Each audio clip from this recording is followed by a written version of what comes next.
these trees here where you're looking right now.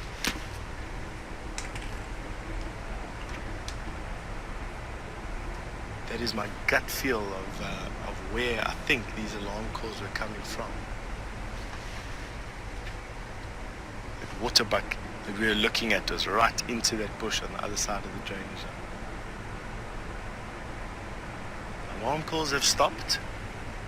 There's no doubt about that.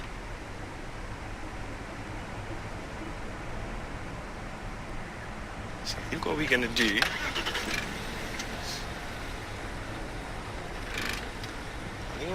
is we're going to go around the corner here and see if we don't pick up some of these impala. They would have moved off, run away, hopefully, from this disturbance. I want to gives me some time to stick my tongue out my side of my mouth and listen and concentrate intently. I'm going to send you over to Jamie, who's got an update for you on that Karula sighting.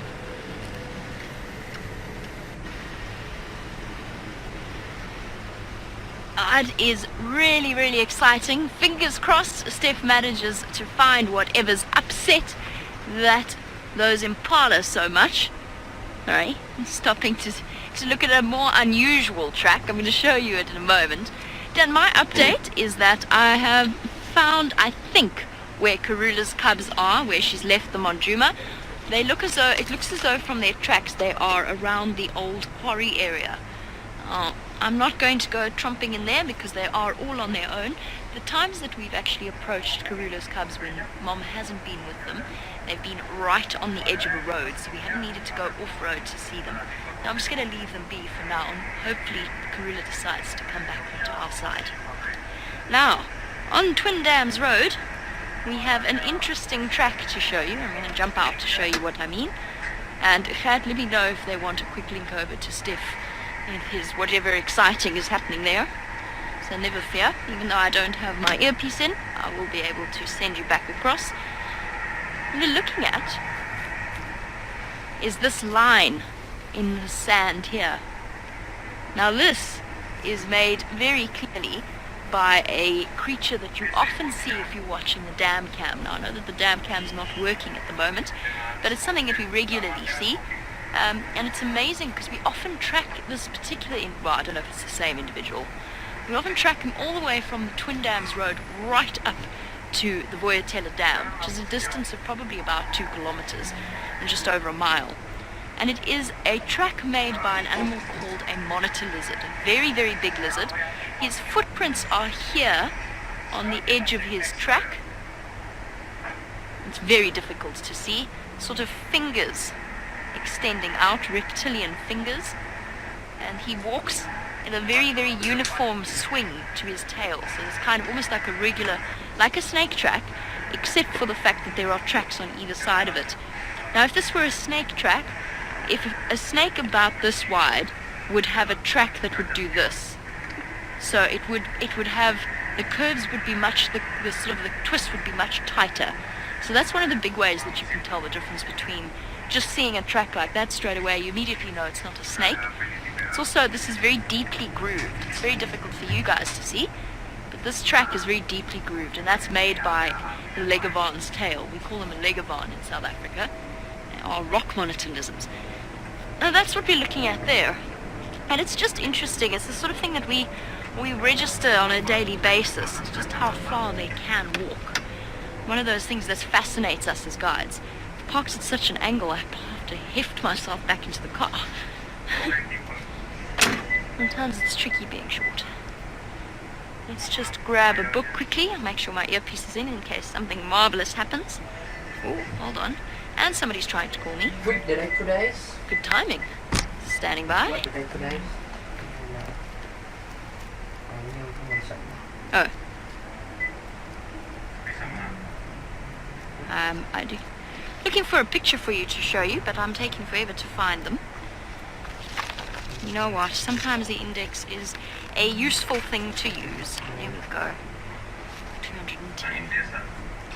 What did I today? So this is the animal that we are looking at the tracks of. A very, very big lizard species. A rock monitor or a water monitor. I don't know which one it would be. Impossible to tell by their tracks. A large, very large, our largest lizard species. And the second largest in southern Africa. Okay. Let's pop that down. Our station's Karula, crossed south just to the east of Shabam Road Junction on Gowrie Main. I think she's left the Bantuan somewhere here. I saw tracks going in around Treehouse Road towards the quarry that I haven't followed up.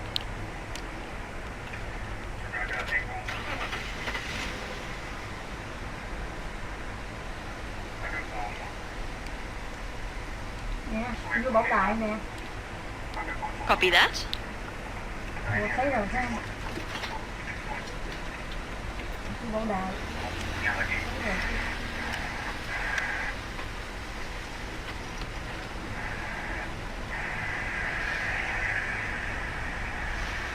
And yes, Sean, while Karula deposits her offspring in a safe place, it is the natural instinct that keeps them from roaming too far away from wherever she's put them. As they get older, they will roam further and further afield, but not a huge amount, so they'll always be in the general vicinity so that they can respond to her calls immediately whenever she goes back to fetch them. That being said, whilst that natural instinct does act very clearly in the cubs, I have seen female leopards and lions turn around and I can only describe it as admonishing their little ones. If they keep trying and follow them, they'll actually bat them or sort of smack them with their paw or growl or hiss at them to stop them from following. So sometimes they have to be very firm. Sorry guys, Ephraim is frantically trying to get hold of me. Standing by.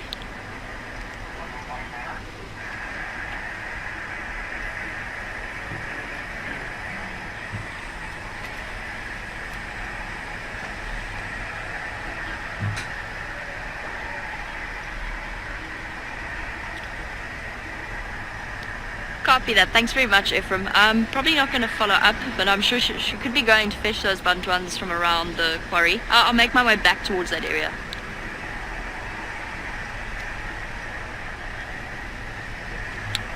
Copy, thanks. Now, Ephraim just telling me that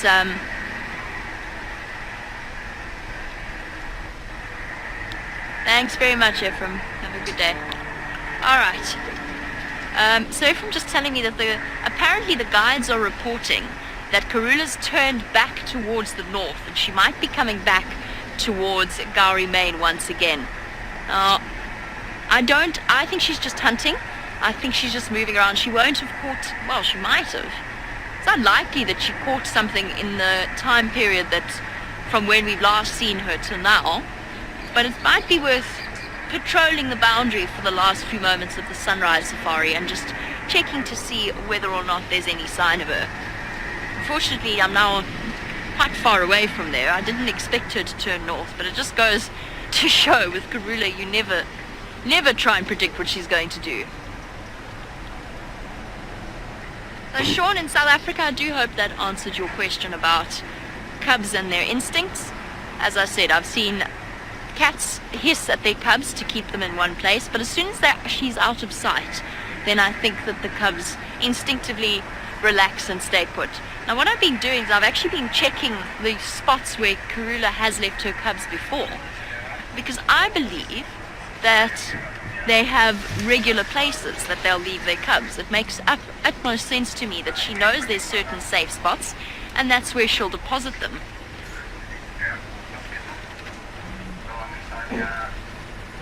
That seems to me to make sense, that she might do that.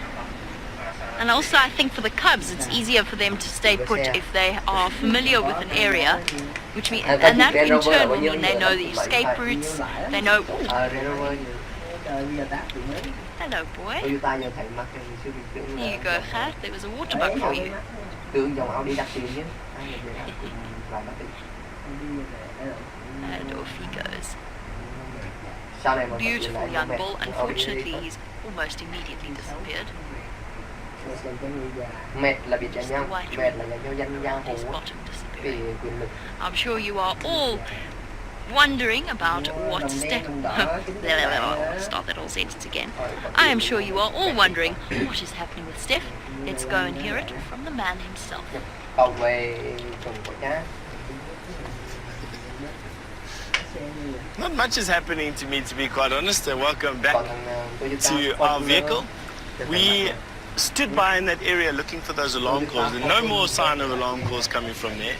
We had a little squirrel making an alarm call, and a goshawk flew out of the bush. Now that's absolutely not what was making the Impala alarm call.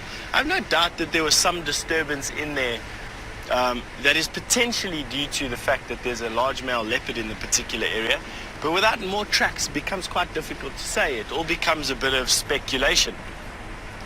So what we've done is just return to our original plan and see if we can't see an area where tracks of that big male leopard come out of this particular block. And basically, it's just a hit or miss. It just becomes a patience game.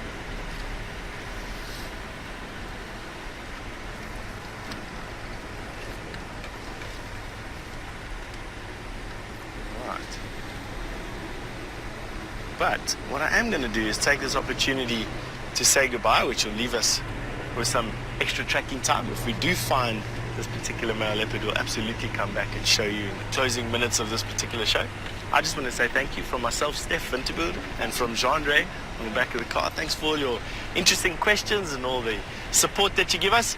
And from my side, at least anyway, for this morning's game drive, goodbye. Have a nice day.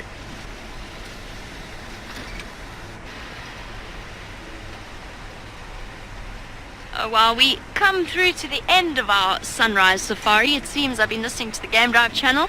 It seems as though for now, Karula has gone wandering off to the south once again. But as I said, there's a... Oh my goodness! We nearly had a car accident, mister. He's grinning away. Thought that was marvelously good fun. Cheers, guys. Sure. That was quite close. I don't think he saw me there. I'm getting out of this place in case there's more to follow.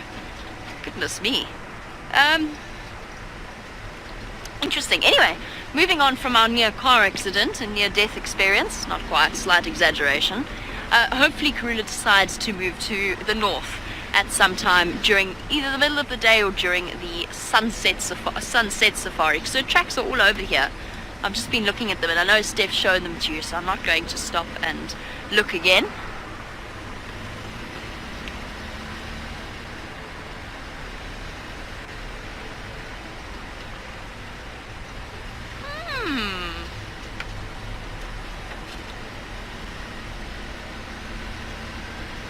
Go Shamson, who's been listening closely to our guide lingo and learning meanings. Mapimpans means little ones. Yes, there's a bit of confusion about what Mapimpans actually means, or in fact what language it is, but Mapimpans, yes, baby.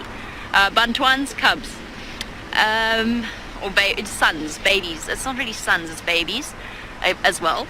Yes, Shkoba is a ditch, or what we refer to as a drainage line, but it is essentially a ditch. Shadulu is a termite mound. So one I've caught you out on. A Shadulu is a termite mound, but I know why you said that, because I got it wrong on the Game Drive channel 2 days ago. I called a tree a Shadulu, and I was wrong. And it is not a Shadulu is a termite mound. It came out of my mouth faster than I could control it, which often happens when you're trying to present, listen, and talk at the same time, and watch the animal. A shlashla actually. Shlashla is a tree, or a branch, or something similar. So if the leopard is in a tree, it's in a shlashla. If it's on a termite mound, it's on a shudulu. If it's in the ditch, it's in a shkoba. And the leopard is an ingwe, and I really shouldn't be telling you all of this because it's giving you far too much insight into all of our secrets. We'll end up giving away a surprise every now and again. But yes, you are absolutely right, very observant and very well done. I think most of our long-term viewers are starting to, or have actually, pretty much learned all of the names for the animals and our guide lingo. And apparently we all talk in completely different voices on the Game Drive channel as well. Which is an interesting